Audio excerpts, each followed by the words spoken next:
It's Wednesday, the 7th of September, and this is Politics Live.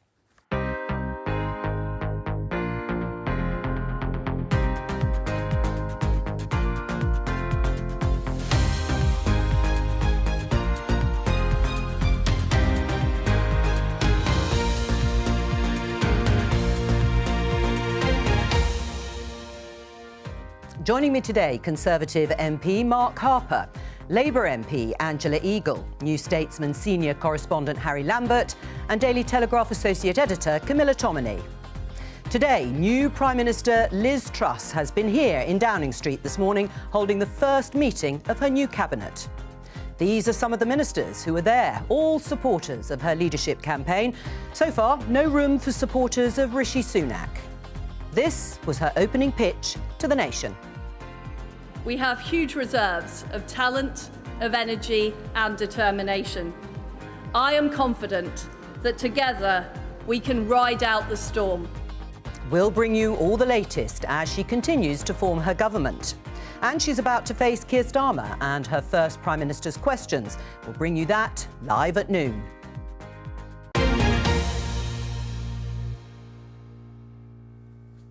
So, Liz Truss's first full day in the new job. Let's just show you some of the front pages and the line they took away from her speech on the steps of Downing Street yesterday. The Daily Telegraph, with the headline, "We can ride out the storm."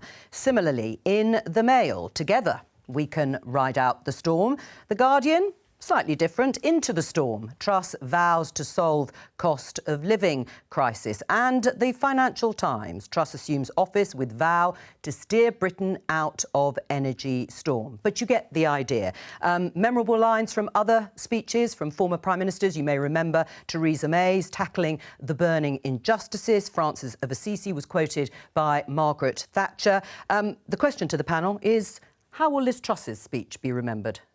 Well, look, I think that top line, riding out the storm, and the three focuses she set out, the economy and the energy crisis and the NHS, I think it'll be on how well she delivers against those. And she made a big point, both in her speech yesterday, but also in her leadership acceptance speech on Monday, about delivery and how important that is. So I think she'll be judged on that. And of course, you know, we'll see as early as tomorrow what the government's going to do to help people with the energy price crisis. So I think it'll be judged on how well she delivers, as most Prime Ministers are. All right, before I get your response, Angela, let's just take a look at the scene in Downing Street. The weather not helping Liz Truss again, a little like yesterday as she arrived. We're expecting her to leave shortly, actually, and make her way to the Palace of Westminster, the Houses of Parliament, for her first Prime Minister's questions. We'll keep an eye on the big black door to see when she actually steps outside.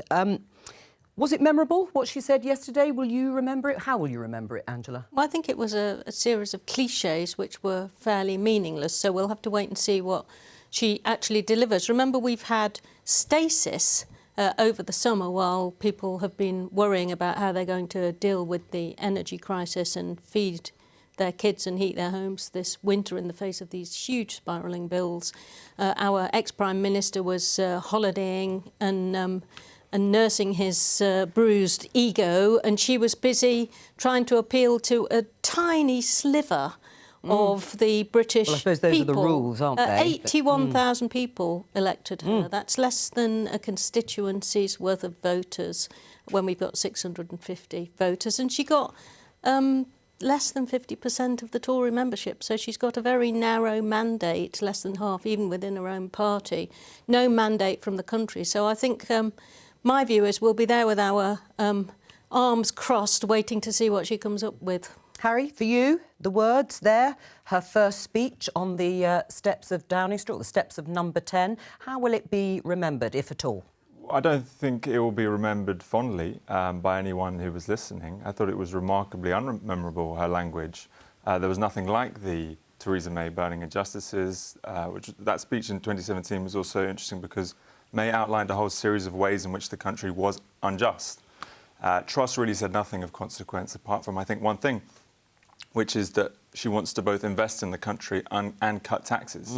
And I think that was the key point behind the platitudes and inanities And I think it's the wrong way to go, because we're going to cut taxes while also needing a lot of revenue. And there are shoulders that can bear the burden, and we could be raising taxes, in my view. All right. Well, we're going to talk about the priorities throughout the programme. Camilla, for you, what she said, did it live up to expectations or not? I mean, I think it was underwhelming, but maybe that was fitting of the occasion, because Boris Johnson had spoken earlier in the day and he was criticised for being too boosterish and almost in denial of the problems that the country's facing. And I think the intention is not necessarily to be liked, but if she's trying to emulate Thatcher, to be respected and to have a clear vision, ideologically and from a policy point of view, of what she wants to deliver, rather than this sort of sense of indecisiveness and this sense that actually Johnson was associated with his own popularity more than actual valid policy decisions. So I think that was the presentation, wasn't it? Look, it's not particularly fancy. She said herself, I'm not a slick performer, but this is what I intend to do, and I'm going to expedite the process Well, this which week. is why her first Prime Minister's questions will be interesting, of course, up against Keir Starmer. Mark, you mentioned the 3 distinct priorities. Let's have a listen to what she said. As Prime Minister, I will pursue 3 early priorities. Firstly, I will get Britain working again. I have a bold plan to grow the economy through tax cuts and reform. Secondly, I will deal hands-on with the energy crisis caused by Putin's war. I will take action this week to deal with energy bills and to secure our future energy supply. Thirdly, I will make sure that people can get doctor's appointments and the NHS services they need. So those distinct priorities we will discuss, as I said, throughout the programme. But first of all, let's have a look at the first Cabinet meeting. Pictures, as usual, have been sent out. There they are, all those smiling faces, as you'd expect, on day one, gathered round. A lot of her allies and contemporaries there. But you will also notice that there has been something of a clear-out of Rishi Sunak supporters. A unity Cabinet it is not, Mark. Is that a problem? Well, look, she's there's not a single person who backed Rishi Sunak as a member of the Cabinet. So she's obviously decided her government's priority is delivery, and she's obviously decided that she wants the most prominent Rishi Sunak supporters to be on the backbenches and help her do the delivery by holding her ministers to account to make sure they deliver on the promises. I see. So you're going to hold her feet to the fire? Well, look, that's our job as MPs, is to hold ministers to account. And, you know, I did that during the COVID pandemic when, frankly, the Leader of the Opposition was absent without leave and didn't hold the government to account.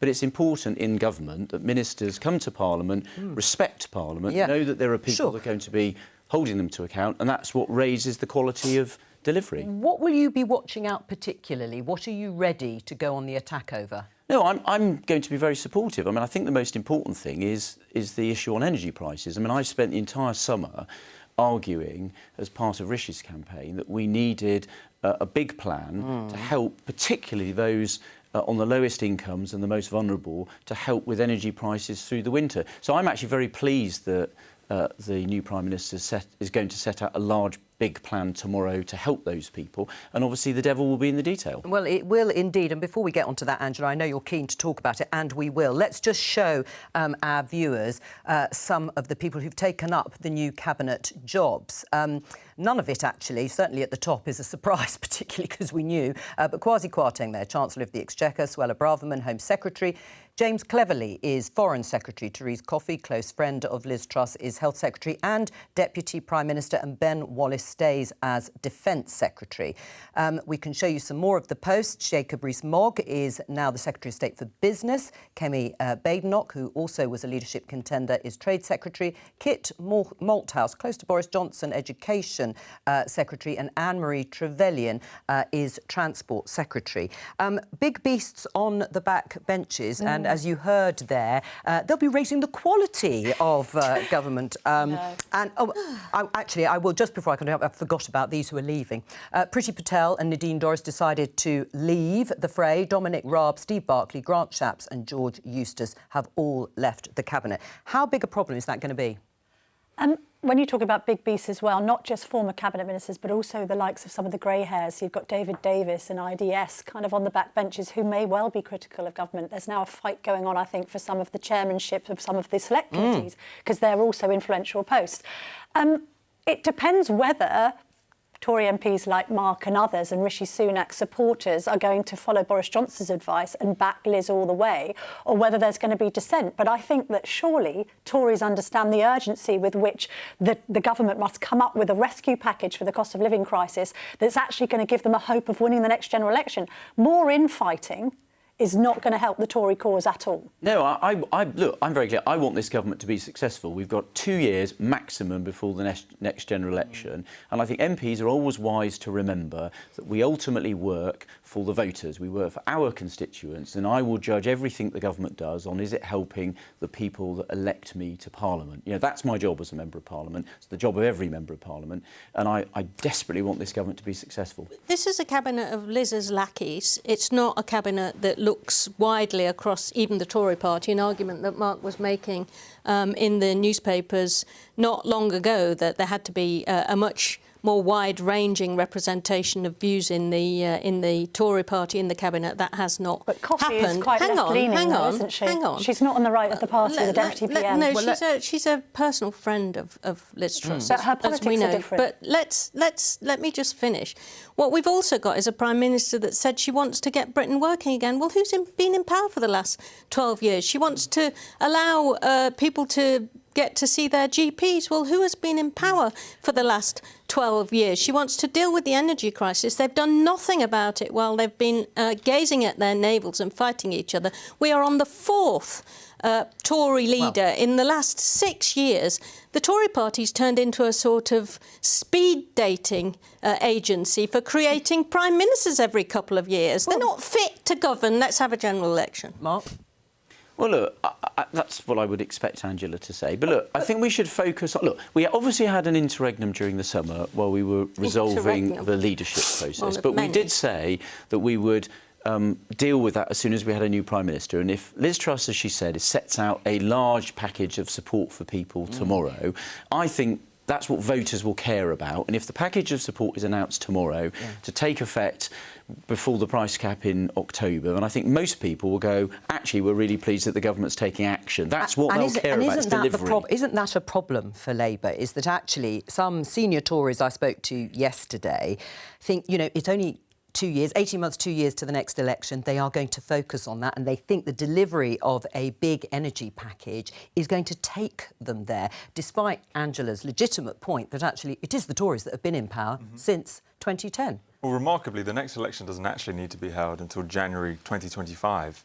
And there is a lot of time for the current government to get through the crisis and, I think, be on the upswing. But I just want to give Liz Truss some credit for her appointments, not because I agree with them, but because I think if you think about things in her perspective, you know, she has the threat of someone like Kebby Badenoch, who she's given the international trade job to instead of putting her in education where she could be more prominent.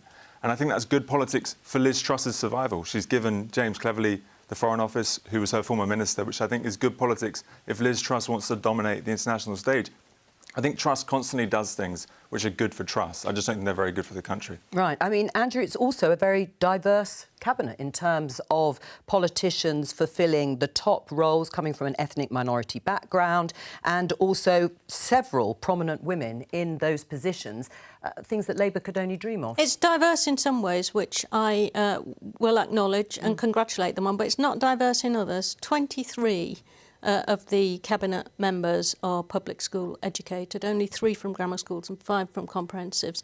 This is a cabinet of people who are public school educated, very, very well off, who don't really understand the trials and tribulations of everyday people. But there's one more interesting thing, if I can, about the cabinet, which is in many ways it's the most right-wing cabinet we've seen in a long time. However, they're about to But are they going to follow through with that ideology? But well, as one Tory was saying to me yesterday, the irony is that they're about to push through one of the most left-wing policies imaginable with this freezing of energy bills. It's a bit like the Johnson government, where you had Sunak, who was theoretically right-wing, but he was doing lots of left-wing things. Also, Liz Truss is hardly associated with the sort of Bullingdon boy network. I mean, she's brought up in Yorkshire.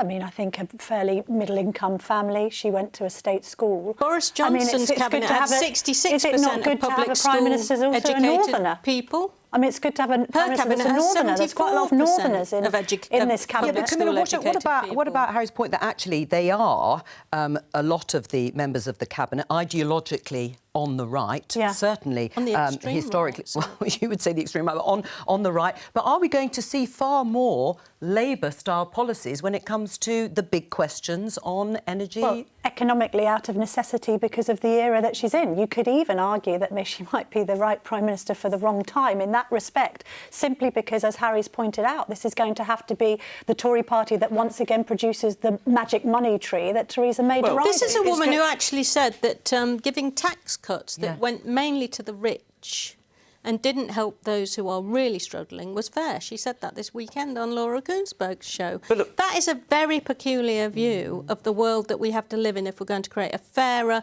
more socially sustainable society. I mean, is that fair? Well, look, I don't know what's going to get announced tomorrow in terms of the energy price I think crisis, we have a fairly good but idea. we've seen stuff that's briefed out. But look, it's a bit like during the pandemic. There is a crisis facing the country, and what people want in those circumstances is the government to take action in the same way Rishi Sunak rolled out a fantastic package which supported people, kept businesses afloat. Liz Truss looks like she's going to roll out a similar size package tomorrow to make sure that we can get consumers and businesses through this energy price crisis. I think that's what the public want. They want government to look at the reality in front of them, put ideology to one side, and deal with the problem in front of them, be totally focused on reality. On ideology, you've got Truss, as Angela says, scrapping the national insurance levy. That's going to save the poorest 10% in society £8. It will save the richest 10% £1,800. The richest 10% won't even notice that they've saved £1,800. All right. She said that's fair. Right, we're going to my definition. We can talk about her quote on redistribution in just a moment. We also mentioned Therese Coffey, the new Health Secretary and Deputy Prime Minister and friend of Liz Truss. Let's listen to what she had to say. I'm just about to go into the department and to go meet our great civil servants I'm going to work with. We've got priorities A, B, C, D, ambulances, backlogs, care, D, doctors and dentists, and we're going to work through that, and we'll make sure that we are delivering for patients. You've written about her, Camilla. I mean, most people, I would say, at home won't know who Therese Coffey is. She's not a household name at all. No, she really isn't. How did she get here? Tell us about her. Well, basically, I think she befriended Liz Truss in kind of the post-student politics days when they joined the Conservative Party. So Liz Truss defected from the Lib Dems famously. They built up a friendship, and then they both got elected in 2010 to the same intake, and also on nearly neighbouring seats in rural Suffolk. Actually, they've been described as a bit of a yin and yang. Just to say, Liz Truss leaving there, I think there's been a brief pause in the rain. In she goes, and she's off to the House of Commons. And, of course, we will be picking her up there when she goes to the dispatch box for her first Prime Minister's questions. A bit of a yin and yang, simply because there's this sense that, and Mark can fill in the gaps on this, Therese is very much a kind of social convener. She's a moderate. She brings different aspects of the party together. Liz is more of a kind of loner, a single operator. Therese's politics is more on the left of the party, whereas Liz's is on the right. But actually, that's quite a formidable combination. She's also a details woman, got a PhD in chemistry, apparently goes through government briefs, tears them up, writes them again, very, very focused on the detail, whereas I think there's a sense that Truss is a bit more broad brush. So actually, maybe those two opposites attracting is a formidable combination for number 10. We'll have to wait and see. Were you surprised? No, not at all. But I think actually, for me, I'm actually very pleased with that appointment because I worked in the Department for Work and Pensions as a minister, and Therese has been the Secretary of State there. And I think what's remarkable over the last few years during the pandemic, we saw an enormous number of people had to move on to universal credit, use the welfare system, many for the first time, and it all worked. And it wasn't a story. And I think that's because she worked incredibly hard in the department and made sure it could deal with that huge crisis. So if she brings some of that focus on detail and delivery to the Department of Health, the National Health Service, and, importantly, social care, then I think that will prove to be a really good appointment. I mean, in terms of you saying it wasn't a story, there may be something in wanting to keep quiet in terms of a media profile. Might be happier to put someone like Therese Coffey up in front of the cameras and talking to the newspapers than others. Yeah, well, than others in Johnson's cabinet, certainly. I think Therese Coffey and Liz Truss are both people who will show a level of focus and work internally that someone like our former PM did not. The big question... That's a very low bar. The big question is, what happens next with this cabinet? I think it's all about what Kwasi Kwarteng does in the Chancellor role. I think that's a more important point than what Therese Coffey does at Health at the moment. And Deputy Prime Minister, which to some extent is sort of team mascot. Yeah, absolutely. Right. We're going to talk to the SNP, Stephen Flynn, in just a moment because First Minister Nicola Sturgeon, hello to you, Stephen, we'll be with you in a second. Nicola Sturgeon congratulated, unsurprisingly, Liz Truss on her appointment, but she was also busy unveiling her programme for government, aiming to tackle the issue of the rising cost of living. She's called it a humanitarian crisis. Let's listen to one of her proposals. I can announce that we will shortly introduce emergency legislation to Parliament. The legislation will include measures to deliver a rent freeze. The Scottish Government does not have the power to stop your energy bill soaring, but we can and will take action to ensure that your rent does not rise. Stephen Flynn, there's already a shortage of properties. Won't this rent freeze just push more landlords out of the sector? That's certainly the fear of some within the sector, making the shortage worse and ultimately pushing up the price of rents when the freeze ends. I think what the rent freeze will do and what it's being put in place to do is to protect people who are struggling at this moment in time from the fact that we have a cost of living crisis. Now, we're all well aware of the fact that energy bills are now going to be frozen at 40% more than what they are, indeed double actually what they were last summer, but that doesn't end things there. Inflation's still at a 40-year high, interest rates are at a 30-year high, we've got the slowest economy in the entire G20 bar Russia, wages are at a 20-year low, so action needs to be taken. The Scottish Government has limited levers at its disposal, but where it has the ability to elicit change, it has done so, and it did so yesterday by announcing not just a rent freeze, but a moratorium on evictions, a rail freeze, and of course the child payment, the Scottish child payment, which could help up to 400,000 children in Scotland to receive £25 a week. These are huge policy announcements, which will recognise the scale of the crisis, something which the UK government's been slow to do. Right, you say they're huge, but actually, as I understand it, your rent freeze is going to end at the end of March next year. I mean, things may not have changed that dramatically. What will happen then? Well, I would assume, as you would expect, that the government will look at it in the run-up to that, and of course that will be in and around the budget time, which would make sense. But I think we need to look at the wider package. So you could extend it for a lot longer? You would anticipate, if we're still in the situation that we are in, that the government will certainly take that into consideration. I'm sure that's something that has probably already been said of it, and if it hasn't, I would assume it would be. But the reality is that the government in Scotland has limited levers. Right. Limited levers, but the ones that they do have, they've used, and they've used them extensively yesterday, and that's something that we should all welcome. And certainly, I think in terms of the rent freeze, it's something which I've seen Sadiq Khan just yesterday wanting the powers to replicate that for London. So it's obviously got broad support across the political spectrum. Right, but have you used all the levers at your disposal? Because actually, last year, in terms of help with the cost of living, you announced free school meals for all primary school-aged children. It was in your last year's programme for government. It hasn't happened. Why not? Well, there's obviously a policy in place there, than one that will be delivered upon. But yes, we do, of course. Well, hang on, it hasn't been delivered. You do accept that that is a broken promise from last year? Jo, as I said, it will be delivered upon. But when you're talking about levers of power, let's not forget that the Scottish Government spends in excess of £600 million a year just mitigating policies from Westminster. So the likes of the bedroom tax and so on and so forth don't apply in Scotland because the Scottish Government uses the powers that it has to protect people in Scotland. And that's what the First Minister chose to do yesterday, to use the powers that we have in relation to rents, in relation to rail fares, to protect the public. I hear you, but can you tell me when that policy that you promised, it was supposed to start in August, when will it be delivered? At this moment in time, I can't give a specific date in relation to that, Jo, but what I can give a specific date on, and I'm sure it's something that you and indeed the rest of the panellists will welcome, is the fact that the Scottish child payment in November will increase to £25 per week, something which, of course, doesn't exist anywhere else in Scotland, and which will help to alleviate 400,000 children living in poverty. That is one of your central policies, but I'm interested that if you are making a programme for government, and I know you'd be holding the Westminster government to account in terms of what they are pledging to do, that you can't tell families, parents, when this policy will be delivered. I mean, might it not be until nearer Christmas? And of course, the same families and parents will be listening to the fact that the Scottish Government have just delivered, or will be delivering in November, £25 a week into their pocket to help them with the cost of living crisis, something which the UK Government is not doing. That's a huge policy announcement, and it's something that I think we need to reflect on a little bit more detail. 400,000 children in Scotland are going to benefit from the Scottish Child Payment, something which is should be,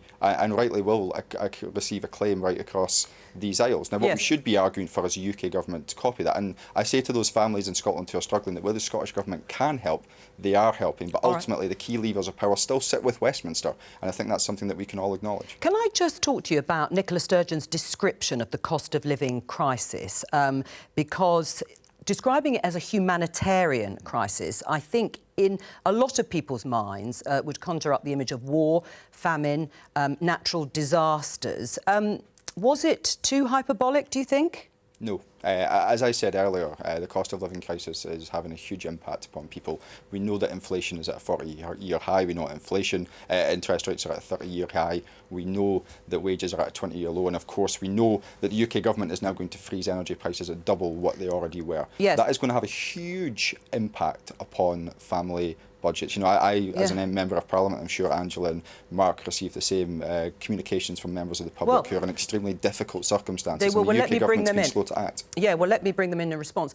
Is that the right way to describe what we are now experiencing or about to experience, a humanitarian crisis? Well, I wouldn't choose to describe it like that, but it is very serious for families. And, you know, I've had constituents writing to me about that, which is exactly why the government's made it a very top priority to deal with the energy price thing, which we're expecting to see tomorrow, which is on the Prime Minister's third day in office. So I think that's pretty good, actually, in terms of pace. It's a big announcement, and it's going to take place in the first week. We have had, of course, a long, hot summer in those terms, but obviously that was the leadership contest. What about the term humanitarian crisis? Is that what we are experiencing? I understand what she means. Many people are now very desperate. We've got a fall in real-term value of wages. We've got huge increases in inflation, particularly for goods that are necessities. We have for food, for heating.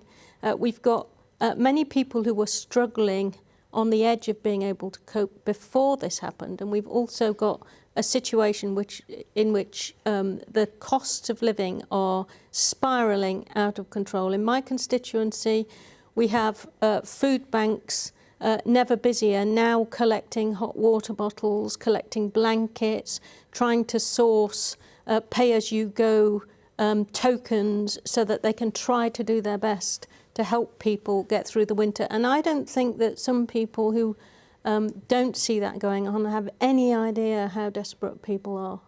In terms of the relationship between Nicola Sturgeon and Liz Truss, how do you think they're going to get on, Camilla? As well as Nicola Sturgeon gets on with any Tory Prime Minister. I mean, obviously Truss isn't as divisive as Boris Johnson was up in Scotland. I think Truss will consider this policy about freezing private and public rents as sort of Corbynomics on steroids, and will make the argument, like Liz Truss has attacked the idea of a windfall tax as disincentivising investment in Scotland. We've already heard from landlords associations saying, well, people just won't put their properties on the rental market because if they don't know that they're going to get their rents in. Also, it plays into this stereotype that all landlords are some sort of fat cats going around with multiple properties and don't have their own bills to pay and aren't affected by this crisis themselves. So, right. Stephen, you're shaking your head. I'll come to you in a moment, Harry. Stephen? Yes, I think in terms of the relationship between the First Minister and Liz Truss, I think Liz Truss firstly embarrassed herself over the summer with some of the language that she used, but ultimately she doesn't just need to respect Nicola Sturgeon, she needs to respect the democratic view of the people of Scotland who've delivered the Scottish Government and delivered the Scottish Government with a mandate to hold that second independence referendum. Now, if Liz Truss, as I say, doesn't want to respect the First Minister, she must respect the will of the people of Scotland, and if she doesn't, then I would hazard a guess that she'll continue to lose in Scotland. Well, people, I mean, you're obviously referencing what Liz Truss said during the campaign about ignoring the First Minister, Nicola Sturgeon. But Nicola Sturgeon also said that Liz Truss would be a disaster for the UK. If she governs how she has campaigned over the summer, she will be a disaster, not just for Scotland, but for all of the UK. Does that show the same sort of respect that you are expecting from Liz Truss? I'm afraid to say I think that's true. And if you just look at the announcements of our cabinet in the last day or so, it kind of reflects that. You know, we've got a Chancellor who said that UK workers are lazy. We've got a Home Secretary who doesn't respect human rights. We have a Secretary of State for Energy who's a climate denier, and now we have a Secretary of State for Northern Ireland who appears, as I understand it, to be a massive Brexiteer, and yet he's the one who's going to have to negotiate a solution to the Northern Ireland Protocol. Of course, Liz Truss is going to be a disaster for the UK, but more importantly, she's going to be a disaster for the people of Scotland, people who did not elect her and who have not elected the Tories since 1955. How's it going to go? Well, look, that's a very nationalist view of the world. I think, look, there's always going to be a tension here. The fact is Scotland has two governments. It has a UK government and it has a devolved government, and they have to work together. And yes, when they're from opposing parties, that's challenging. Well, was it wise of Liz Truss to say that during the campaign? Look, I'm sure the two of them, the Prime Minister and the First Minister, I'm sure are going to have a good working relationship. Is there going to be political tension? Of course there is, but that is the nature of politics, and it'll be resolved, you know, by the electors. I think it's very productive that we have the Scottish Government showing another way, and I think it's very strange to oppose the rent freeze, when we're seeing public sector wages being frozen. I think it's also, you know, it is a crisis. Half the population, the bottom half of the income distribution, don't have any savings. They can't withstand these kinds of shifts in the cost of living.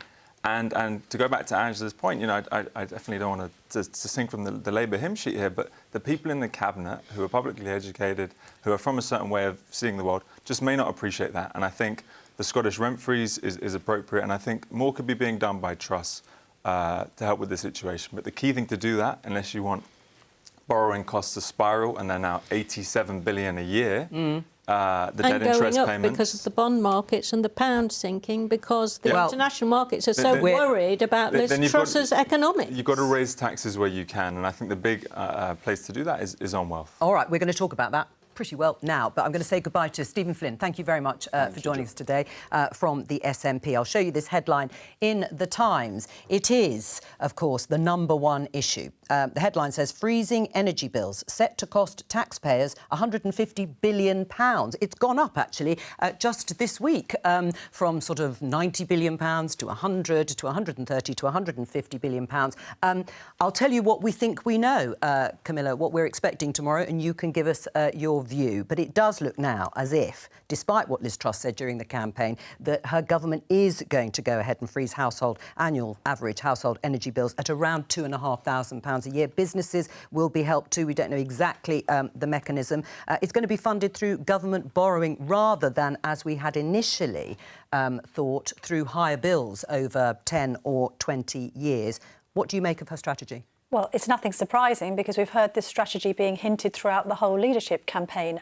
Economically, the approach is going to be, of course, to give people immediate relief. It's going to be a pandemic-sized package because we're in that kind of situation, a cost of living crisis. You know, comparisons might be made. Angela wants to argue it's all of the Conservatives' making, but then Gordon Brown often referred to the global financial crisis, and there are global issues. It was a global financial well, crisis. I think a global issue would be that Russia has invaded Ukraine and pushed energy prices up, so it's not just a Tory invention. But also there's this sense of how do the Tories unite this kind of a unique electoral caucus, which are red wall voters and the kind of blue rinse brigades of yesteryear in the home counties. And that is surely by, A, providing the packages where needed, but also by lowering tax, because people want to have more money in their pocket at the end of the month. And and equally, I take your point entirely, Harry, about taxing the wealthy more.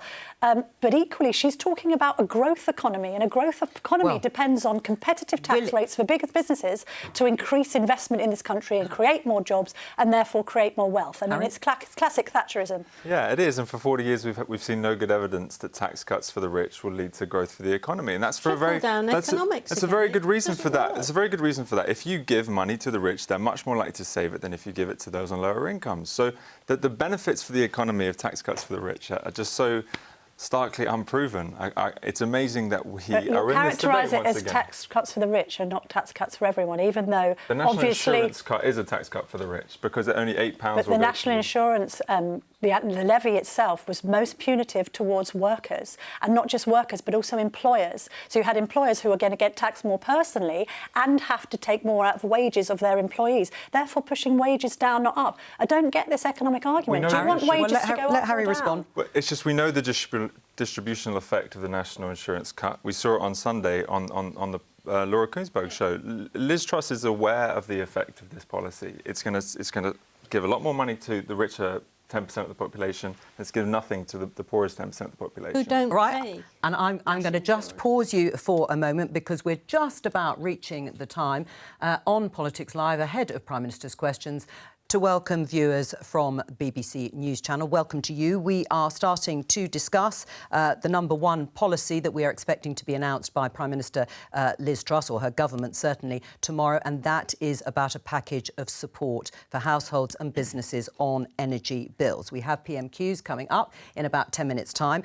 Let's talk to Dr. Linda Lieu, Oxford University economist and author. You were listening, hello to you, Linda. You were listening to the discussion there. She is going to borrow a significant amount of money, Prime Minister Liz Truss, to pay for this energy plan. Around £150 billion is reported. Will it deliver?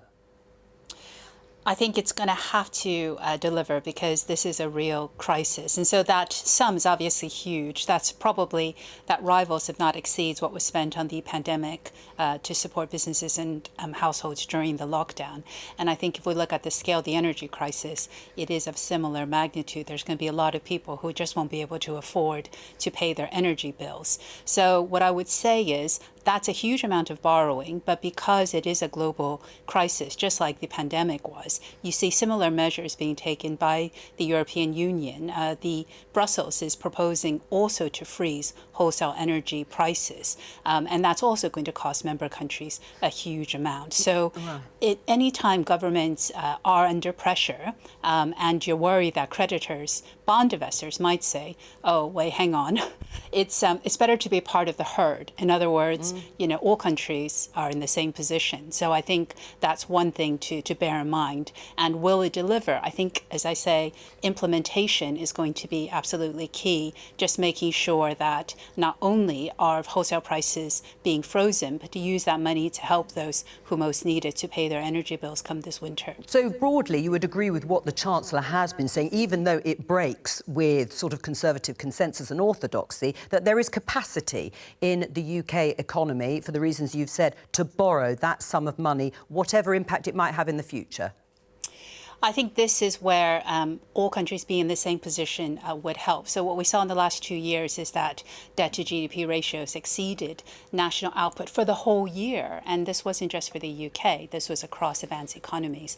This is also a global energy crisis. And I think in that sense, so long as the policy does deliver, does help cushion the recession which is coming, and it'll also bring down inflation because you're freezing wholesale energy prices. So instead of inflation, you know, running upwards higher into the double digits, this is actually going to bring down inflation a bit faster. I think so long as it's a plan that does these targeted things, it wouldn't look out of step to how other advanced economies are also beginning to look at this issue. And that's key for borrowing capacity. I'm just going to get some reaction, Linda, to what you said, but obviously stay with us.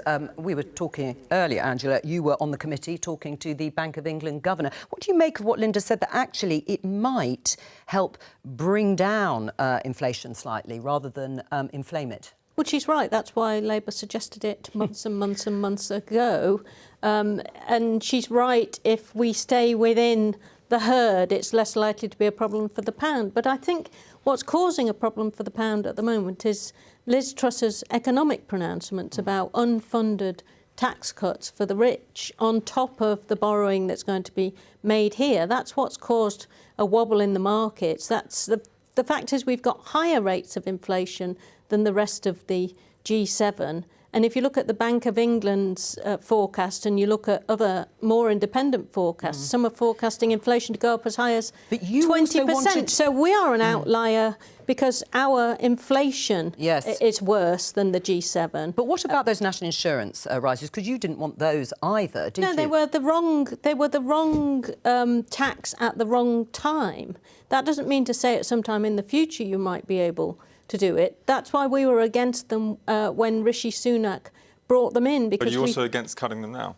Well, I mean, it's different now. Because what you then do is you give the money back to the top few percent, and you don't give that money. For them at the time, it's the opportunity cost of what you do with the 29 billion cost of cutting that national insurance now, you could help people who are more vulnerable now more effectively, like, for example, in reintroducing the £20 of universal credit, which goes directly to people who are really suffering. So it's not that we're against, from that point of view, it's what else could you do with that money rather than cut that particular tax at that particular time. I'm just going to show everybody inside the chamber, inside the House of Commons chamber, because, it's filling up nicely, as you would expect, of course, for the first Prime Minister's questions for Liz Truss, but also just the first Prime Minister's questions of this season.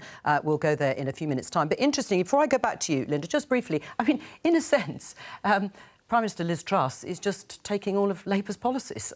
You know, when it comes to dealing with this crisis, yes, maybe going bigger, but essentially these are Labour's policies. No, on the wholesale energy price freeze, if that's what is announced, that was actually something put forward by the industry itself, and they've been talking to government about that, and they laid it out themselves. Look, for me, the important thing is that we help those people that are most vulnerable with energy prices. That's what I was arguing for during the summer, and I'm very pleased we're going to see that package announced tomorrow. Linda, one of the things that a lot of people are confused about is that the tax cuts that are also promised by Liz Truss and the combination of this huge amount of borrowing, how's it all going to lead to growth? Yeah, well, I think that's where some of the tax cuts alone probably are not going to lead to growth. And I'm talking about corporation taxes. There's not a lot of evidence that makes a difference. It's actually some of the things that the previous Chancellor had announced, which is around how you structure incentives around, say, you know, R&D, how transparent your regulation is. Ultimately, those are the kinds of measures. I think what has been described as supply side, those are things that would generate growth. But I think the thing with taxes is because this energy crisis is so widespread, a lot of people who are not on universal, not on benefit, wouldn't necessarily get direct help. I think that's probably where it sounds like that's the target, trying to get it out to more middle class families. But in terms of how markets will judge this, is that over the course of the Parliament, there does need to be a plan to show how the economy will benefit, will grow, because that's what ultimately makes the debt level sustainable. All right. So in other words, we always focus on the numerator, which is the debt level, but clearly the GDP, which is the denominator, that does need to grow. So when we see the announcements, we do need to see how these measures are structured to incentivize firms to hire, incentivize firms to invest. And investment is actually one of the biggest problems that we have. If we could get investment rates up, then growth rates would pick up. Dr. Linda Liu, thank you very much. We will be discussing more of this, you'll be delighted to hear, after PMQs, because no doubt it will be a central part, well, I'm presuming, of Keir Starmer's questioning.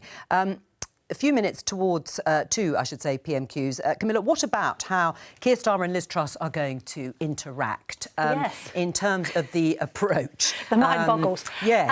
How's it going to feel, do we think? I mean, we think that Liz Truss isn't as slick a performer by her own admission as Boris Johnson, yet at the same time one gets the impression she might be better in PMQs because she's quite good reactively and spontaneously rather than in set pieces. So she might be better at the dispatch box than she is at the lectern outside Downing Street. She's certainly a different proposition. I would imagine, as we've heard today, the Labour shtick is going to be, well, you've had 12 years, why are you having to clear up your own mess? And the Tory shtick is going to be, well, where are your ideas? You haven't got any policies. And we're going to hear a lot of that. We're going to hear a lot of that, Harry. How about Keir Starmer? Should there be a different approach? Does he continue as he did in terms of dealing with Boris Johnson? Well, I presume that, it's a pretty target-rich environment, and I hope that he'll be able to hit a few bullseyes. We'll see. Will there be an issue? I suspect there'll be less bombast from this particular Johnson was Prime flailing Minister. for the last 6 months in most PMQs, and he'd just play his greatest hits, Ukraine and the rest. Starmer couldn't land many blows. I mean, often there was an open goal and he was shooting it over the... Well, I mean, it's always harder than it looks as someone who's done it. I like to think that I did land a few goals when I did it. You should be on the front bench. I mean, will there be an issue of, or a danger even, as Rishi Sunak was accused of mansplaining when it came to Liz Truss during the leadership contest? Will Keir Starmer have to watch that? that or sort of be mindful of it? I think that's always a danger, absolutely. But I think Keir's style is very restrained, shall we say. You know, he doesn't score in open goals, and it's sort of... but it's also unobjectionable. I can't imagine he'll be tasked with the same criticism. What about support? I mean, everybody, of course, on the Conservative benches, I presume, will be broadly supporting Liz Truss, even if they don't actually mean it. Today, anyway.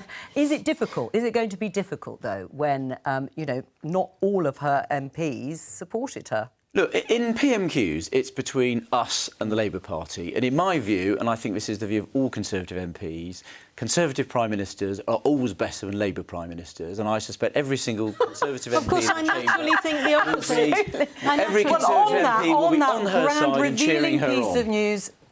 let's go into the chamber. You could have fooled us from watching how they've behaved. With Paul Hamilton. Paul, lights up. Question number 1.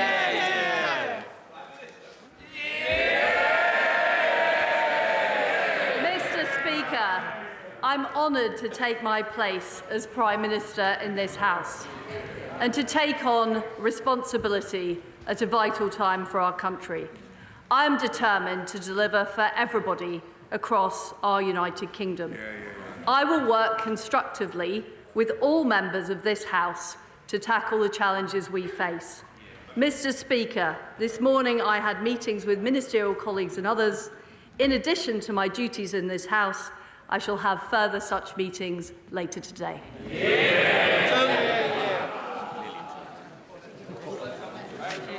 Thank you, Mr. Speaker. Can I warmly welcome the Prime Minister to her place? It's her first PMQ and it's also mine. In a leaked audio tape, the Prime Minister is heard saying that British workers need to put in more graft and that they are lacking in skill and application. She also wants to take away their basic workers' rights. In my Erdington constituency, the latest figures from the Commons Library show that children over 7,000 households are living in child poverty, and that 68% of those households have working parents.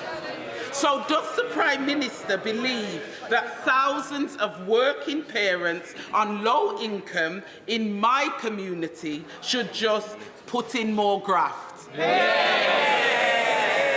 I congratulate the Honourable Lady on her first Prime Minister's question.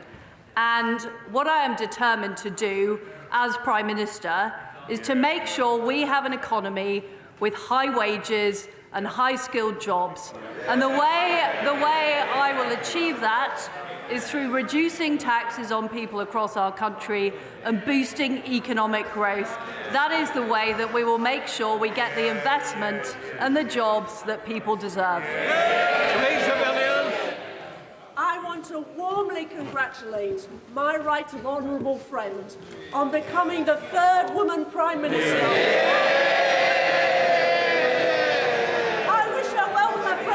And I want to ask her about pubs today. A pub restaurant in my constituency in Barnet got in touch with me to say they were struggling to find an energy supplier. And the quotes they had got hold of showed that they would be paying a 600% increase in their bill to £320,000. They can't survive that. Will she ensure her plan to tackle the energy price crisis helps businesses in the hospitality sector, which our communities value so much? Well, my right honourable friend is absolutely right. The hospitality industry is vital, and I will make sure in our energy plan that will help support businesses and people with the immediate price crisis, as well as making sure there are long-term supplies available, will help businesses as well as helping individual households. We now come to the Leader of the Opposition, Keir Starmer. Thank you, Mr. Speaker. Can I congratulate the Prime Minister on her appointment? When she said in her leadership campaign that she was against windfall taxes, did she mean it? Very good question. Well, I thank the right honourable gentleman for his welcome. I hope that we will be able to work together, particularly on areas we agree on. And I know that we have had strong support from the opposition in opposing Vladimir Putin's appalling war in Ukraine. And I want us to continue to stand up to that appalling Russian aggression that has led to the energy crisis we face now. I am against a windfall tax. I believe it is the wrong thing to be putting companies off investing in the United Kingdom just when we need to be growing the economy. Mr. Speaker, thank you for that answer. I ask because the Treasury estimates are that the energy producers will make £170 billion in excess profits over the next 2 years. The Prime Minister knows she's no choice but to back an energy price freeze. But it won't be cheap, and the real choice, the political choice, is who is going to pay. Is she really telling us that she's going to leave these vast excess profits on the table and make working people foot the bill for decades to come? Well, I understand that people across our country are struggling with the cost of living and they're struggling with their energy bills. And that is why I, as Prime Minister, will take immediate action to help people with the cost of their energy bills. And I will be making an announcement to this House on that tomorrow and giving people certainty to make sure that they are able to get through this winter and be able to have the energy supplies and be able to afford it. But we can't just deal with today's problem. We can't just put a sticking plaster on it. What we need to do is increase our energy supplies long term. And that is why we will open up more supply in the North Sea, which the honourable gentleman has opposed. That is why we will build more nuclear power stations, which the Labour Party didn't do when they were in office. And that is why we will get on with delivering the supply as well as helping people through the winter. Well, I look forward to tomorrow's statement, but the money's got to come from somewhere. And she knows that every single pound in excess profits she chooses not to tax is an extra pound on borrowing that working people will be forced to pay back for decades to come. More borrowing than is needed. That's the true cost of her choice to protect oil and gas profits, isn't it? Mr. Speaker, the reality is that this country will not be able to tax its way to growth. The way we will grow our economy is by attracting investment, keeping taxes low, delivering the reforms to build projects quicker. That is the way that we will create jobs and opportunities across our country. So, Mr. Speaker, her first act as Prime Minister is to borrow more than is needed because she won't touch excess oil and gas profits. On that topic, how much would her planned corporation tax cut hand out to companies? The right honourable gentleman is looking at this in the wrong way. The last time we cut corporation tax, we attracted more revenue into the exchequer because more companies wanted to base themselves in Britain, more companies wanted to invest in our country. And if taxes are put up and raised to the same level as France, which is what the current proposal is, and which I will change as Prime Minister, that will put off investors, it'll put off those companies investing in our economy, and ultimately that will mean fewer jobs, less growth and less opportunities across our country. Mr. Speaker, it's extraordinary that not only is the Prime Minister refusing to extend the windfall tax, she's also choosing to hand the water companies polluting our beaches a tax cut. She's choosing to hand the banks a tax cut. She's choosing to hand the banks a tax cut. Add it all together, and companies that are already doing well are getting a £17 billion tax cut, while working people pay for the cost of living crisis, stroke victims wait an hour for an ambulance, and criminals walk the streets with impunity. Families and public services need every penny they can get.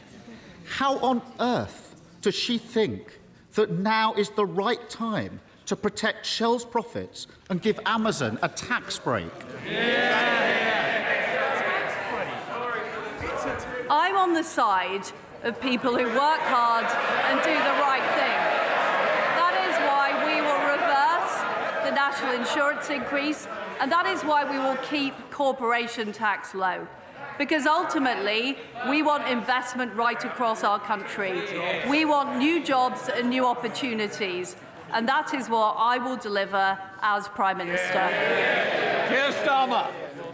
Mr. Speaker, the Prime Minister claims to be breaking orthodoxy, but the reality is she's reheating George Osborne's failed corporation tax plans, protecting oil and gas profits and forcing working people to pay the bill. She's the fourth Tory Prime Minister in 6 years. The face at the top may change, but the story remains the same. There is nothing new about the Tory fantasy of trickle-down economics. Nothing new about this Tory Prime Minister who nodded through every single decision that got us into this mess and now says how terrible it is. And can't she see there's nothing new about a Tory Prime Minister who, when asked who pays, says it's you, the working people of Britain? Well, there's nothing new about a Labour leader who is calling for more tax rises.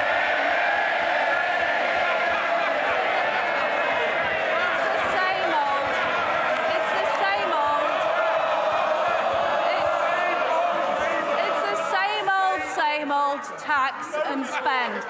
What I'm about is about reducing taxes, getting our economy growing, getting investment, getting new jobs for people right across the country. I'm afraid to say the right honourable gentleman doesn't understand aspiration. He doesn't understand opportunity. He doesn't understand that people want to keep more of their own money. And that is what I will deliver as Prime Minister.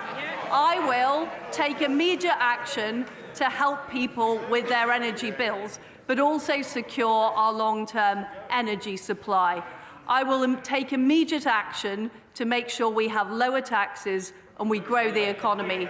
And that way, I will ensure we have a positive future for our country and we get Britain moving. Thank you, Mr. Speaker. And firstly, can I congratulate my right honourable friend, the Prime Minister, for a successful campaign to become our party leader and the Prime Minister of the United Kingdom. Mr. Speaker, it is right and proper that the government focuses its attention on rising energy costs for households across the country. But as we've heard, businesses big and small are exposed to horrific energy price increases, with no restraint provided by the domestic energy price cap and no support from government so far. For the sake of businesses in West Cornwall and on Scilly, the jobs they provide and the economy as a whole, what can my friend, the Right Honourable Prime Minister, do to ease the energy costs facing our businesses? Well, my honourable friend is right. We do need to address the issues businesses face, and the package that we will be announcing tomorrow will do just that. Leader of the SNP, Ian Blackford. Thank you, Mr. Speaker, and I'm sure the thoughts and prayers of everyone in this House will be with the families that were caught up in the terrible shooting over recess in Kyle and McCalsh and indeed in Liverpool as well, and we trust that the families will be fully supported. Mr. Speaker, let me congratulate the Prime Minister and her family on her appointment. But I'm sorry to say that her reputation for straight talking has fallen apart at the first PMQs. After 9 questions, she's still not told us who will pay for her energy plan. Prime Minister, today the public are waiting to find out the response to the economic crisis, and they want answers. So, will the Prime Minister finally answer 2 very simple questions? Will she freeze energy prices at their current levels? And will it be paid for by a windfall tax? Yes or no? Well, no, it won't be paid for by a windfall tax. I don't believe we can tax our way to growth. And what I want to see is us using more of our UK energy supply, including more oil and gas from the North Sea, and nuclear power in Scotland as well. And I hope I can count on the SNP's support for that. Here, Blackford. Well, thank you, Mr. Speaker. Can I say that on her first full day as Prime Minister, she has failed to rule out. Shh. Let's hear the next question. Ian Blackford. The Prime Minister may have changed, Mr. Speaker, but it's the same old being shouted down by the Tories. On her first full day as Prime Minister, she's failed to rule out a Truss tax on households and businesses, instead of targeting the profits of massive corporations with a windfall tax. The Prime Minister's plan appears to be a decade-long raid on the bank accounts of ordinary taxpayers. These costs must not be passed on to consumers and businesses by deferring bills. Government must announce an enhanced windfall profits tax, making sure that those oil and gas producers pay their fair share from excess profits. Does the Prime Minister understand that her first act as Prime Minister will now define her? A Truss tax that households and businesses will be paying for years to come. Well, I'm not quite sure what the Right Honourable Gentleman's position is, because on one hand, he doesn't seem to want oil and gas extraction from the North Sea, and on the other hand, he wants them to pay more taxes. Why does he make up his mind? Chris Lauder. Thank you, Mr. Speaker. Can I also warmly welcome my right honourable friend to her seat as Prime Minister. Mr. Speaker, Scottish Power, Bulb and E.ON, just three of many energy suppliers that say they provide 100% renewable electricity. Yet constituents of mine in West Dorset are baffled that the energy regulator allows those prices to rise on par with oil and gas. Would my right honourable friend confirm that she is on the side of the consumer in her energy policy that we'll hear from tomorrow? Well, I certainly am on the side of consumer, and we need to make sure that we deal with all of the issues in the energy market and the way that energy is regulated. And I will certainly be saying more about this tomorrow. Thank you, Mr. Speaker. The Prime Minister should know by now that many people in the north of Ireland are starving and freezing in their homes. We need a tailored solution for Northern Ireland, but that's much harder to achieve because the DUP are refusing to form a government at Stormont. The new Prime Minister has a choice to make. She can either be on the side of the DUP or on the side of struggling people in Northern Ireland. So whose side is she on? Well, Mr. Speaker, I want to work with all of the parties in Northern Ireland to get the Executive and the Assembly back up and running so we can collectively deliver for the people of Northern Ireland. But in order to do that, we do need to fix the issues of the Northern Ireland Protocol, which has damaged the balance between the communities in Northern Ireland. I'm determined to get on with doing that, and I'm determined to work with all parties to find that resolution. Theresa May. Thank you, Mr. Speaker. May I congratulate my right honourable friend and welcome her to her position as the third female Prime Minister of the United Kingdom. Can I ask my right honourable friend, why does she think it is that all three female Prime Ministers have been Conservative?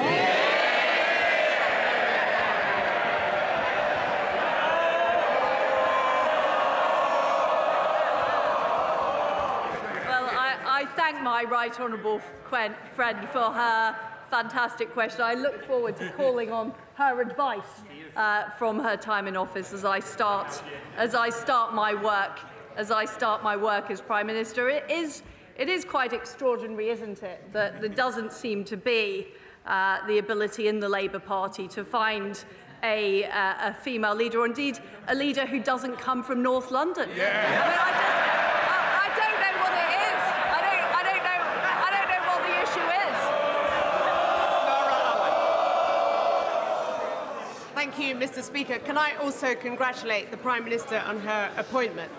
Mr. Speaker, inflation is at a 40-year high. The NHS is on its knees with 6.6 million people waiting for treatment. Thousands of victims of sexual offences and violent crime are waiting for justice. Not to mention passport delays, a summer of chaos in our airports, and our beaches covered in sewage. The Prime Minister has served in every one of the Conservative governments responsible for this mess. So why should the British public trust her to clean up the mess that she's helped create? I'm determined that we deal with the issues facing us as a nation. We do have problems with our energy supply due to the appalling war being perpetrated by Putin in Ukraine. That is why I will take immediate action to deal with the energy crisis. My Chancellor will take immediate action to reduce taxes and make sure we are growing our economy. And our new Health Secretary, who is also the Deputy Prime Minister, will be taking immediate action to make sure people are able to get appointments with their GP and proper NHS services. Father of the House, Sir Peter Bottomley. All sides of the House should wish to help the Prime Minister be successful in tackling the problems facing the country. When I raised one of them with the former Prime Minister in July, he said I could talk to the Housing Minister, but the Housing Minister retired after 17 minutes of hearing that.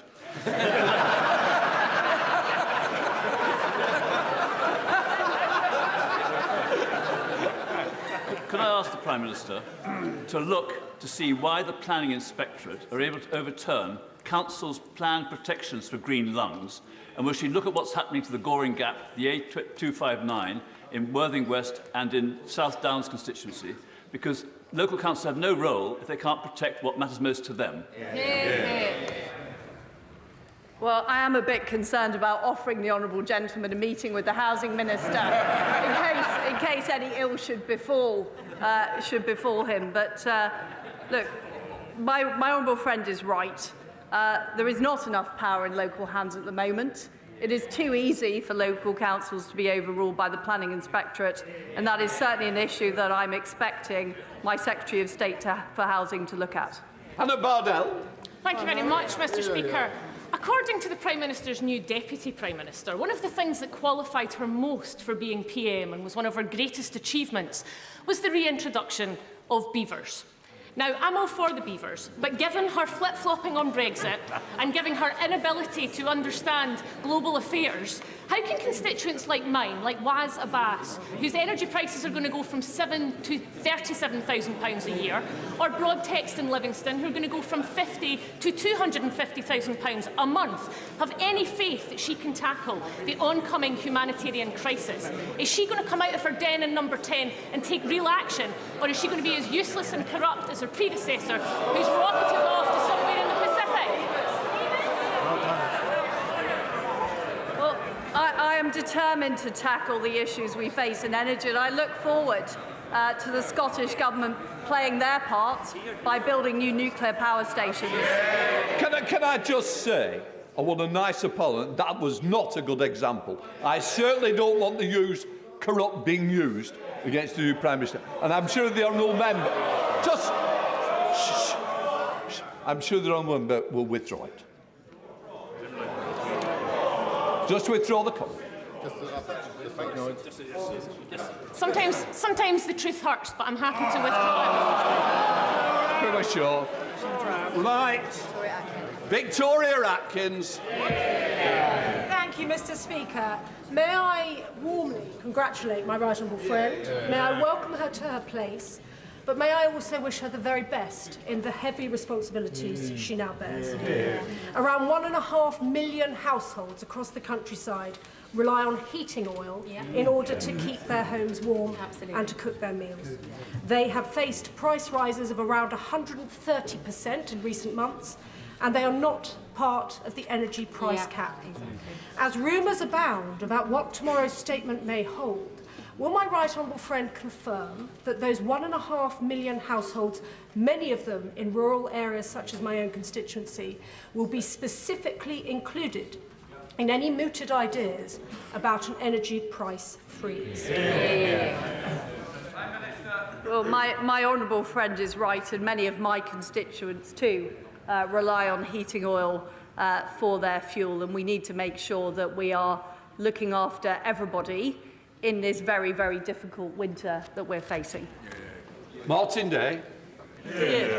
Thank you, Mr Speaker. Members may be familiar with the work of Bowness firm Ballantyne's Castings, an iron foundry in operation since the 1820s, which in recent years has done much work around the parliamentary estate. Without the protection of an energy price cap, this specialist SME is witnessing unaffordable costs, with bills rising from £13,000 to £120,000 per month. Heavy energy users face a disproportionate burden and clearly need more support than other businesses. What will the PM do to protect our strategically important and energy-intensive industries?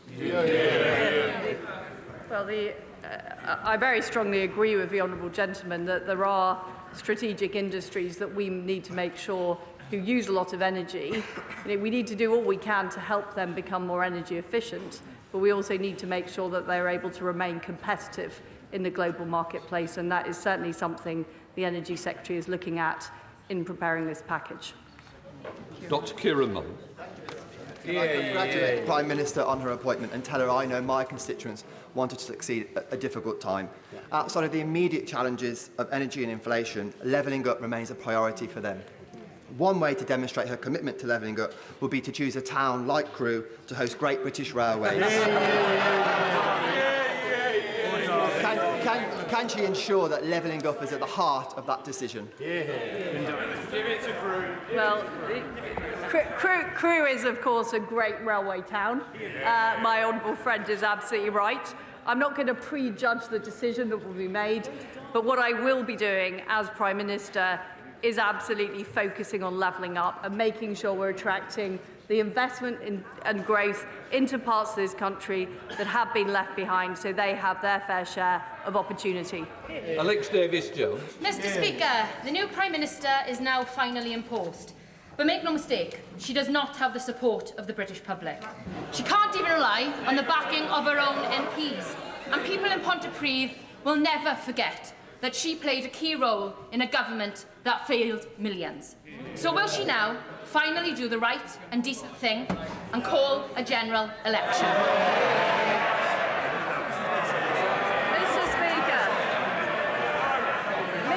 Mr Speaker, as a country, we are facing a very serious crisis in energy caused by Putin's war in Ukraine. We are facing... Order. One of the members for Stoke is getting very carried away. And I know as a former teacher he wants to show better behaviour than he's showing at the moment. Come on, Prime Minister. Mr Speaker, we are facing very serious issues as a country, partly as a result of the aftermath of COVID, partly as a result of Putin's war in Ukraine. What the British people want is they want a government that's going to sort it out. And that is what I'm determined to do as Prime Minister, sort out the energy crisis, get our economy going, make sure people can get doctor's appointments. That's what I'm focused on. Nick Fletcher. Mr Speaker, I would like to congratulate my honourable friend for her position as Prime Minister, but I'd also like to thank her for the support of my campaign to keep Doncaster Sheffield Airport open.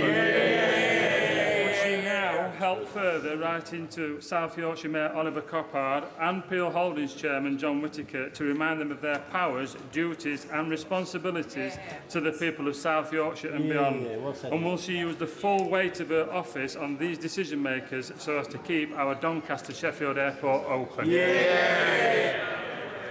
Well, regional airports, including the Doncaster Sheffield Airport, are a vital part of our economic growth. And what I will make sure is that the new Transport Secretary is immediately onto this issue. I know she is, I can tell. Look, she's already contacting the people in Doncaster and Sheffield to make sure we do protect this airport and we protect that vital infrastructure and connectivity that helps our economy grow. Helen Morgan. Thank you, Mr Speaker. And I'd also like to welcome the Prime Minister to her new post. During her leadership campaign, she said that waiting times for ambulances in her rural Norfolk constituency were appalling. And in North Shropshire, I think many of my constituents would agree with that statement. Across Britain, waiting hours and hours for an ambulance has become normal.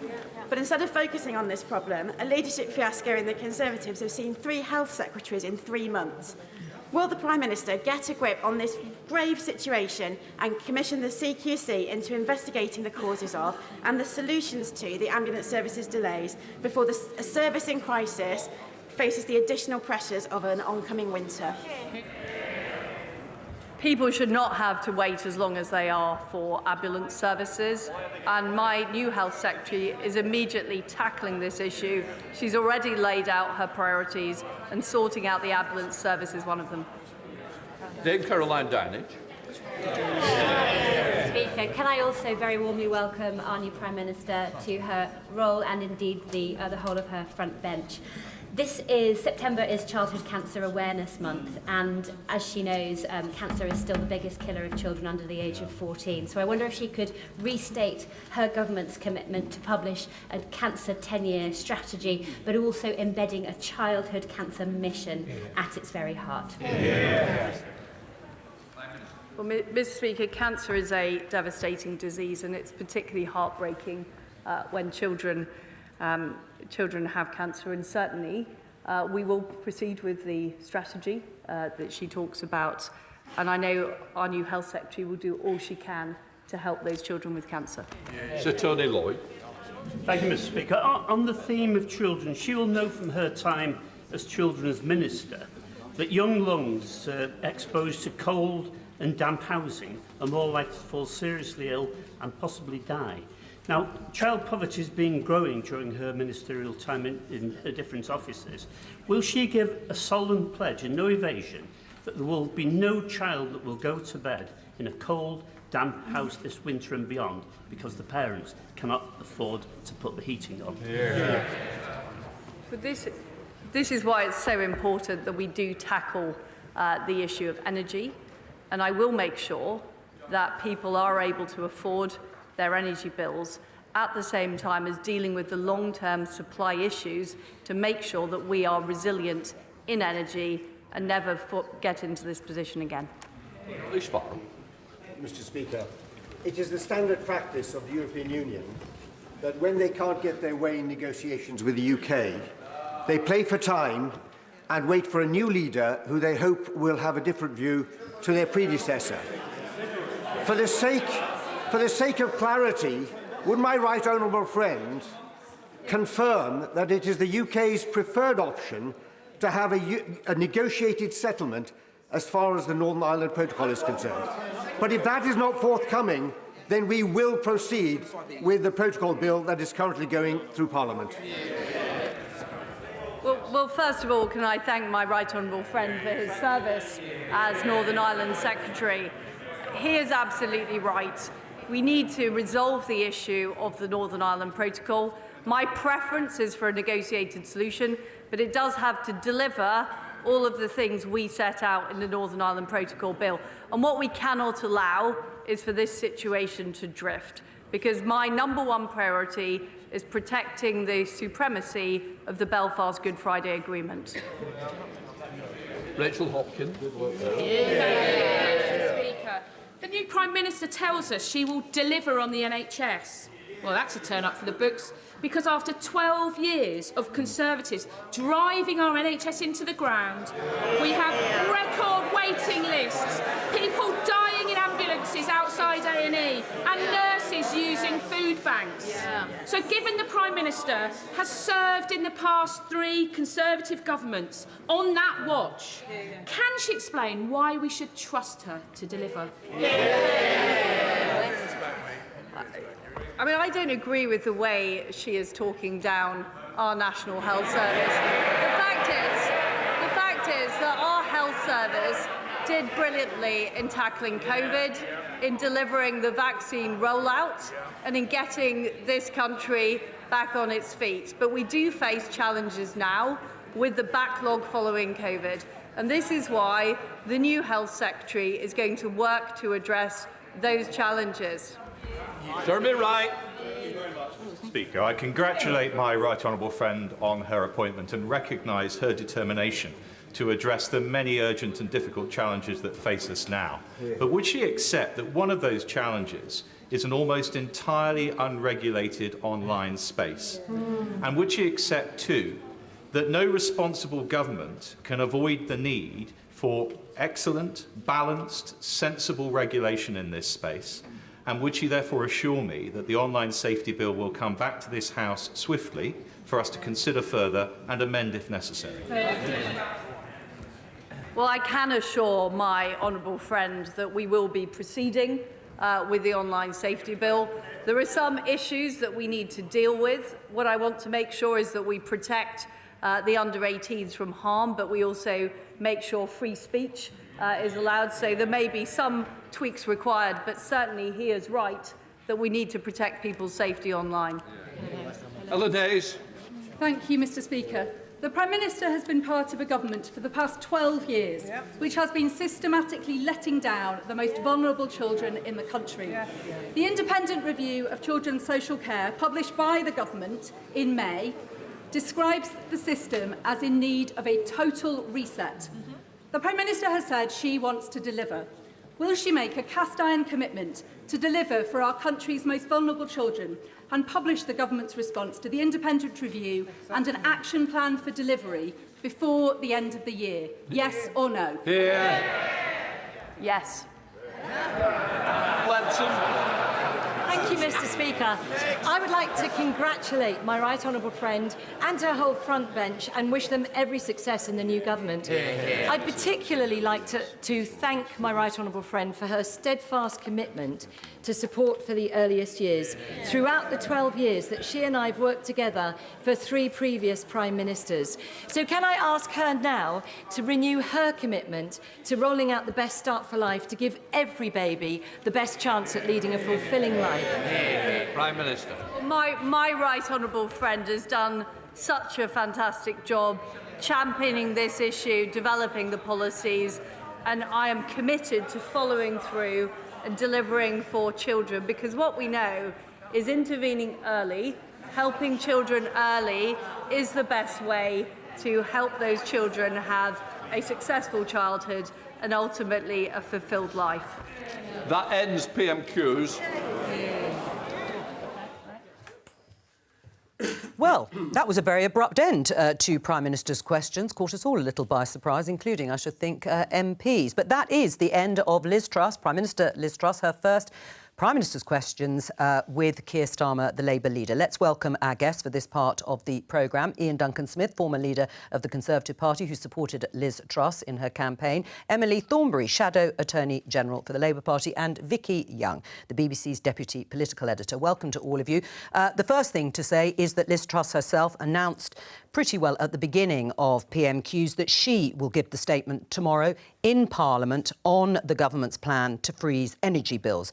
So we will be put out of our misery in terms of that. But let's talk about the dynamic between Liz Truss, how did she do, Vicki, and Keir Starmer in terms of how he responded to her. Well, it's always a moment, isn't there, where there's a new face in one of those roles, and Keir Starmer now is the old hand, you know, facing her. Now, look, I think even, you know, Liz Truss's closest friends would say she's not the best performer when it comes to making speeches or being on the media. She's actually a bit more comfortable at the dispatch box, I would say. I think she started off pretty nervous, but she did get into her stride. She kept it pretty simple, as did he. And I think what was interesting is it got right to the heart of this matter, the whole issue. It was a policy, wasn't it? Yeah, It was very much about policy. Yes. Yes. She, against her instincts, has realised she's going to have to do a huge state intervention to help people. So that is very clear that it's going to be big. They want this, in a way, to stop being an issue. Because actually, if the government somehow matches what Labour has said, you know, that then deals with this for quite a long time. So what Keir Starmer has done, knowing that,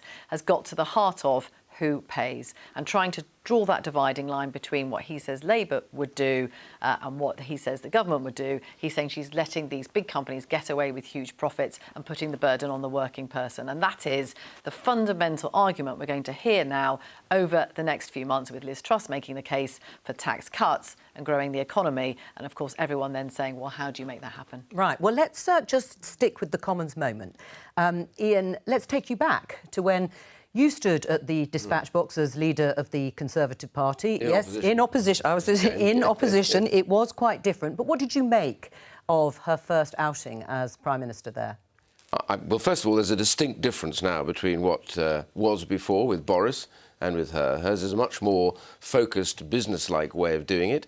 She actually answered the questions directly, so you couldn't be accused of running around the questions. She certainly did, which is why Vicki's right. We end up in a very clear dispute on a particular area of territory. I thought she looked pretty confident, really, in her own way. That's how she works. And I thought, therefore, it was a good performance. And it was a good performance because I think, if I look at Keir Starmer, I've had to do that job. It's not the easiest job in the world to be leader of the opposition because you ask a question and you have to assume you know how they're going to answer it, to follow it on and follow it on. So you have to be quite light on your feet. But I think he will, for a while, struggle to get the right way of dealing with her because he's been used to dealing with Boris Johnson. So with Boris Johnson, it was all big booster stuff, lots of loud voices and men shouting at each other. Now, all of a sudden, there's a woman on the other side, and it's becoming much more direct. So it'll be interesting to see how that dynamic changes in pure theatre, as it were.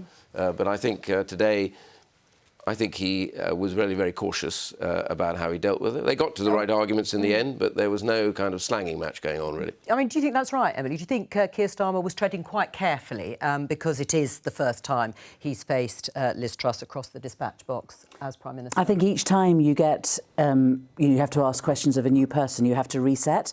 So although he's got experience of asking questions at Prime Minister's questions, to get somebody new in is quite different. I mean, I've been against Boris Johnson, I've been against Liz Truss. It seems everybody that I shadow ends up being Prime Minister. Suella Braverman is next. But I've also done Prime Minister's questions on behalf of the opposition. And I think one of the things which struck me was that you didn't get, and people don't realise this, because on television you don't get, the mics don't pick up everything, but I don't think there wasn't the kind of wall of noise. But, you know, to do that for the first time. So, you know, so she's done departmental questions and where there's a relatively small number of people. She's done, I think, Northern Ireland Protocol, which may have had 150 people in the chamber. But to go in and for there suddenly to be, you know, 350 people shouting at you that wall of noise can be very intimidating. And I think, you know, we both had it. But I don't think it necessarily happened today, which was kind of interesting. Yes. And will have made things, you know, I think obviously it's better, and it would have made things easier for her.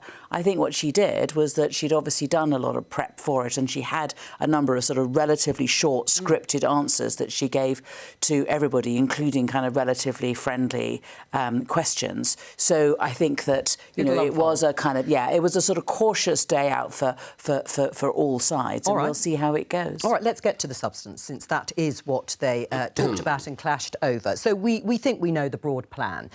It's an enormous amount of borrowing, perhaps costing up to £150 billion. The question is how it is going to be paid for. Why won't the government, why won't Liz Truss accept that another tax, a windfall tax, on the excess profits of oil and gas producers is the right thing to do? You're talking to me? Yeah. OK. Well, first of all, she's right in this regard, because if you look at you've got to remember the government already has gone a windfall tax on the first $15 billion that they put out in May. That was based on a windfall tax. They're meant to be getting $5 billion off the oil companies, the oil and gas companies. The problem is they won't get that $5 billion. They'll be lucky if they get about $1 billion off it. I was looking at some forecasts the other day, and the reason for that is that these are global companies. And the more you try and nail them down on a single tax, the more they start shifting their tax base. Now, whether you like it or not, that's a fact of life. So first of all, it's a political process, an argument about whether you should tax those who are making profits. The question is, excess profits of £170 billion, but, you know, when they make losses, do you intervene with them? No, you don't. So the key balance here is, what do you need on balance? First of all, what is important to the public, I think, is will the government step in and make sure that they don't have the frightening prospect of being unable to heat their homes during the winter. This is the number one thing that certainly my constituents talk about.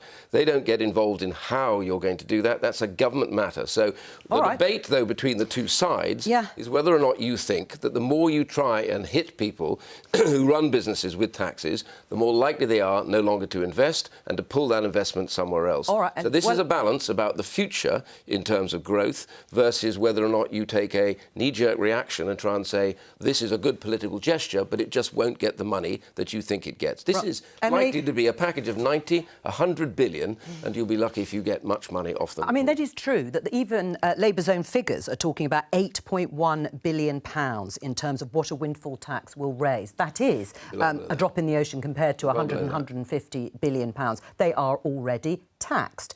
Do you accept the points that Ian Duncan-Smith is saying in terms of them being able to move tax base, that it may work politically for a bit, but no more? I think this is a question of whose side are you on. I think we begin with everybody agreeing that we cannot allow people to face the sort of increase in... So that's kind of non-debatable. So it really is a question of who is going to pay for it, right? And given that the prices are going up so much, and given that the oil companies are going to make so much profit out of oil taken out of the seas around Britain, right? So they're British-based companies. It's going to be very difficult for them to wriggle out of this. And given the amount of the billions and billions, 17 billion profit that they're going to be making, then yes, why should they make that excess profit at this time? And why is a former Shell executive, that is our new Prime Minister, giving all this money to Shell and all the other companies and just going, oh, don't worry about it, you know, we're going to keep the price low, but you can have all this public money. And then the question is, once we've given the oil companies all this public money, you know, who is going to have to pay for all that borrowing? It's going to be ordinary working people. And at a time like this, every single pound should count. Is it fair? I mean, that's what people will ask. They may not mind at the moment. None of us may mind if we're going to get this huge package about how it's paid for. But everybody's going to be so relieved at the moment. And what they need to do is look beyond that. But is that what the government's actually banking on? Are you uncomfortable, Ian, bearing in mind your philosophy and your ideology, that the government that you're supporting is going to be borrowing up to £150 billion? Yeah, well, first of all, the Centre for Social Justice, which I set up and run, put a package out the other day about how you target also the poorest in society. And I think that's something I will want to look for in any package. Are we actually going to be... worried it's not targeted? Well, I will want to see that we do actually see an element of targeting, because they're the ones that are going to suffer the most, and they will need more than anybody else for that reason. That's why we've said that what we should be doing is keeping the part of Rishi Sunak's policy, but just have that targeted at those on benefits and pensioners and those who are suffering from disabilities, which you can do easily because you can identify those people. Yeah. So give that Rishi Sunak money, you know, to that group, but then ensure that everybody gets a cut, you know, to their so they get their £400 as well as cut, you know, making sure that the prices don't. But there is a problem. I looked at the plan that you guys brought forward. Fine. The problem is you can't now stop that process. So first of all, the 15 billion is rolling out. You can't suddenly reverse that. The IFS made that very clear the other day. It's simply not going to happen. To try and then retarget at that point would be wrong.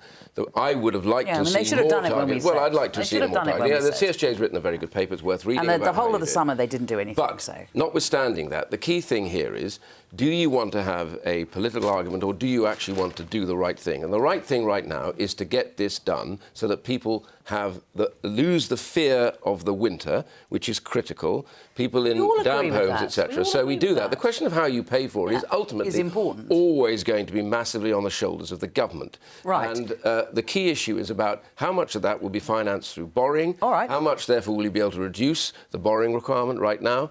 And do we already have a very heavy borrowing? It's worth looking at the fact that the UK, proportionate to GDP, has one of the lowest borrowing rates. All right, but we've had a discussion about who will pay ultimately. I mean, Emily, is there another problem for Labour, which is that actually Liz Truss has stolen, broadly speaking, your policy of an energy price freeze, but she is doing it on steroids, if you like. I mean, it's just much, much bigger, comprehensive, and it will go on for longer, because Labour's plan was to freeze bills, but just for 6 months. Just at the point, actually, if I just show everybody this graph here, average annual energy bills, it would have taken us to April next year, which is the peak, as predicted by Ofgem, of energy bills at a whopping £6,616 for the average household bill. So the reality is this, right? We were trying to make it clear that there was an alternative to just like nothing, which is what the government was doing for the whole of the summer, and say, look, here are some ideas you can freeze. We were only going to do it for 6 months on the statistics that we had, on the numbers that we had, and because obviously we knew the numbers would change and we would need to then come out with another plan thereafter. I think you kind of are hitting the nail on the head when you suggest that what they're trying to do, what this government is trying to do, is very early on bounce us into a situation whereby they can freeze energy for, is it 18 months they say they're going to do? Which will and pretty well take to the next that election. everybody will be so relieved that they will overlook the fact that But you think it's the right thing to do? Oh, no, look, it's a question of how it's paid another for. bit here, which It's is no, wait a minute. It's a question of how it's paid for. And what they're hoping is that nobody will notice that actually what we're being asked to do is for ordinary people to be paying for it for 20 years. Well, it's an interesting dynamic here. You've got Keir Starmer, the Labour leader, standing up in the House of Commons talking to Liz Truss, who has got a reputation for being very much of the right of the party ideologically, wouldn't want to be borrowing, would want everything to be funded. And he is talking really about being prudent. That's what's happening. So this is the dynamic he's trying to paint here, is that Labour is actually being more careful about how this kind of thing it's our money. Is it's our funded. money. It's got to be this spent is interesting, properly. isn't it? There is one difference between these two packages, apart from scale and time and everything else. It's that when Labour put forward their package, it didn't actually affect business. Bear in mind, business was not capped, so they've had to suffer the bigger, higher prices. What I hope and believe the government will do now is recognise you have to cover businesses as well, particularly small businesses. Well, and some of them are going to the wall already. Which is why the cost will be greater. Right. Because it's going to cover, everybody's going to be hit, and the small businesses are the ones that you really need. Well, let me just pick up on something that Vicki has just said in terms of a bit of political cross-dressing when it's come to the sort of questions and answers, because in contrast to Liz Truss, recent other Conservative Prime Ministers haven't always been so relaxed about borrowing. Let's take a look at this from the 2015 election campaign. I became Prime Minister at a time when there was no money left. And I bring this with me everywhere, the note that the Treasury Minister left. And there it is. Dear Chief Secretary, I'm afraid there is no money. Do we go right back to the start with Ed Miliband potentially propped up by the SNP, who want even more borrowing, even more spending, even more debt, all the things that landed us in that mess in the first place? I never want us to go back there again. What's changed, Ian? Do you not care about borrowing anymore? Let's get this in perspective. 2019, early 2020, we are hit by the single biggest event that has hit any government since the Second World War. The COVID crisis, the lockdown, all industry was shut down. Reopening it has been difficult. Demand has outstripped supply globally. It's not just in the UK. You are looking across Europe, into the USA. Germany's about to head into recession. France is about to follow. Italy is now screaming that they don't want to follow on the sanctions with Russia any longer. There's real problems. That has led to this next phase of the crisis, which is high inflation. Now we've got the war in Ukraine. That's led to problems with energy. So the truth is, for the last 3-4 years, a government has faced probably the single set of biggest crises that anyone does. So that's absolutely fine if you're dealing with that particular But there'll be a lot of people, Ian, who will say, I don't remember David Cameron and George Osborne making the same sort of concessions at the global financial crash, which they obviously always blamed Labour directly for. But on that, Wes Streeting, your colleague, was in that chair earlier in the week and said that Labour is judged by different standards when it comes to tax and spend and issues of borrowing. Do you agree with that? Is Labour just being too cautious, would like to go further but feels it can't? I think that what people need to know from the opposition is that we are a government that they can put their trust in. And I think that the Conservatives do spend a huge amount of time trying to label us as being profligate. And it's simply not true. And, we appreciate that the money that is spent is not just the government's, but belongs to individuals, and every single penny must count. And so we do not put forward any policies in opposition that cannot be seen to be, we say not only this is what we're going to do, but this is how it's going to be paid for. And, and we are doing our utmost to show that people can trust us, they can put their trust in us, and that hopefully in 2 years' time we will be a government that people can be, thank goodness, a sensible, proper government that understands it's our money they're spending. Ian? Yeah, well, it's always the battle at the end of the day is always who do you trust? I mean, there's no question about that. I think governments... I'm not sure I agree with Wes Streeting. I think governments are all judged on much the same criteria, which is, do you believe what they're saying to you? Have they a record of being able to deliver reasonable politics and a good economy? I think both sides will be judged on that. I think the point I was trying to make earlier is that we are in a very peculiar period because there has never been a time like this where we've had one major crisis, which has required borrowing on a scale which is, frankly, sort of off the Richter scale, as it were, and then followed by another crisis as a result of that, which is yet again now leading to an inflation crisis. Now, the point I'm making is simply that has shifted the dial. We now have to deal with that to get ourselves back into the normal waters of politics, which are about how much you spend, where you get the money from, and how that is. And how much more you're going to borrow, which is why, when you have a chance to have a windfall tax, instead of increasing borrowing the amount that this Truss wants to, just because she's had this soundbite about being against windfall taxes, but that's a political we are game. now finding ourselves. That's a political game. You don't get the money. Well, hang on. Well, it's all politics. Yeah. What to say here is this is a political choice, and if what Keir Starmer's trying to do is portray Liz Truss as somebody who is not on the side of the working person, but that that's what he will always turning do. away from, big profits, big companies, and national insurance. Earlier on in the programme, we were talking about the potential danger of having so many former ministers and former prime ministers and leaders of the party on the backbenches. Well, Theresa May stood up and asked a very pointed question, congratulating Liz Truss on being the third female Conservative prime minister, and why it was that the Conservatives have managed to do that and Labour not. Is that becoming a bit of an issue now? Yeah, well, I suppose it helps if you change your leader every 2 years. You'll get one eventually. Which we don't do. Much earlier. Which we don't do. And, You've had quite a few changes of leader, and still you, one of your female colleagues, has not been leader. No, but, we do have a really good leader and we're hoping that he will be the next Prime Minister. I think what's important is that we get a Labour Prime Minister into Parliament. And, of course, remember that half of the Shadow Cabinet are women in very important positions. And I can tell you this, I'm sure it won't come as a surprise, none of the women he's got around the table are exactly backwards in coming forwards. No. Yeah, well, I think, one day I hope Labour will have a woman leader that comes forward. I mean, it's important because, half the population are women. They need to have a sense that you can get on. Politics has been difficult for women for a long, long time. I think it's getting better now. But also, just look at the front bench today on the new front bench, the Conservative side. It's more than just a female leader. We have people very racially diverse sitting in all the top jobs. And behind them, you see row upon row. I'm sorry, but you do. You see behind the Tory front bench, you see row upon row of people who look very similar. Middle-aged white men in dark suits. Well, there's a lot more women in the Conservative Party. A lot more people from ethnic backgrounds. Otherwise, you wouldn't have been able to have a front bench. The truth is, let's just be completely straightforward about this. All right. More than half of the MPs on the Labour side are women. All right. In terms of jobs, Ian, did you turn down a job in the Cabinet? I did. As Leader of the House of Commons?